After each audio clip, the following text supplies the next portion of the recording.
Break के बाद एक बार फिर से आपका स्वागत है। अब बजट से जुड़ी हुई उम्मीदें, तो इन उम्मीदों में सबसे पहले जायके की दुनिया की उम्मीदें। रेस्टोरेंट, पब मालिक परमिट और लाइसेंसिंग के नियमों को आसान करने की मांग कर रहे हैं। देखते हैं क्या है रेस्टोरेंट इंडस्ट्री की budget wish list.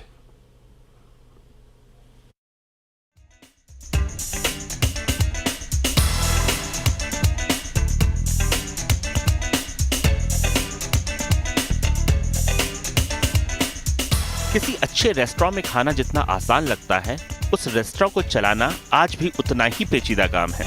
Connaught place में पिछले कई साल से पायनियर्स फ्लेवर्स ऑफ चाइना चला रही परमजीत कौर सिंह अब इन लाइसेंस और परमिट के जाल से इतनी परेशान हो चुकी हैं कि कई बार वे इस बिजनेस को बंद करने की सोचती हैं, लेकिन सालों की मेहनत से बनाए गए अपने ब्रांड को बचाए भी रखना चाहती हैं।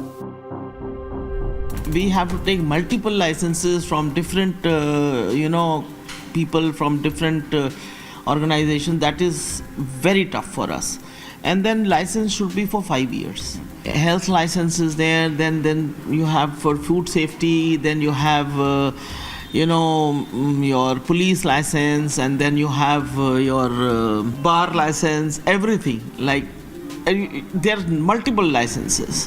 यह दर्द देश के अधिकतर रेस्टोरेंट और पब मालिकों का है, खासतौर पे तब अगर आपको बार का लाइसेंस भी लेना पड़े। जानकारों के अनुसार पब और रेस्टोरेंट के लिए सिर्फ परमिट और लाइसेंस की फीस साल भर में 22 लाख के करीब है, लेकिन इससे भी ज्यादा तकलीफ लंबी कागजी कार्रवाई की वजह से होती है। हमें कोई फायर का लाइसेंस लेना है या किसी भी पार्किंग की एनओसी लेनी है, तो जितने भी गवर्नमेंट के डिपार्टमेंट्स हैं हमको जाना पड़ता है चीज़ों को साइन कराने के लिए, और ये चीज़ें डिजिटल होनी चाहिए। National restaurant association of India की बजट विश लिस्ट में आसान परमिट के अलावा और भी कई मांगे हैं।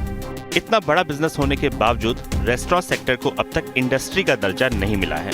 इससे उन्हें सरकारी योजनाओं का लाभ नहीं मिलता।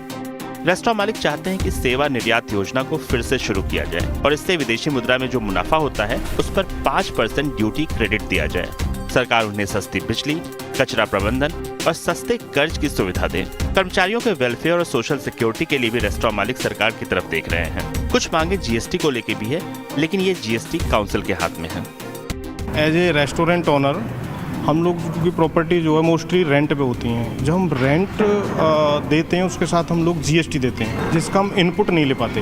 18% का सीधा वो हमारा लॉस है एक तरह से। जो है बदलती अर्थव्यवस्था को देखते हुए रेस्टोरेंट चाहते हैं कि उन्हें 24 घंटे काम की इजाजत मिले, लेकिन सबसे बड़ी मांग अब भी नियमों को आसान करना ही है।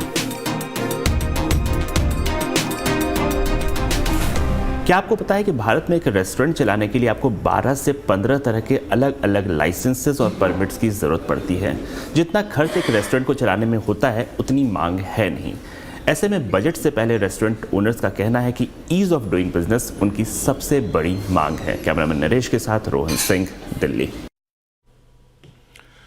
और बजट के लिए सीएनबीसी आवाज की यात्रा भी चल रही है दिल्ली में। आज हमारे संवाददाता आलोक प्रियदर्शी ने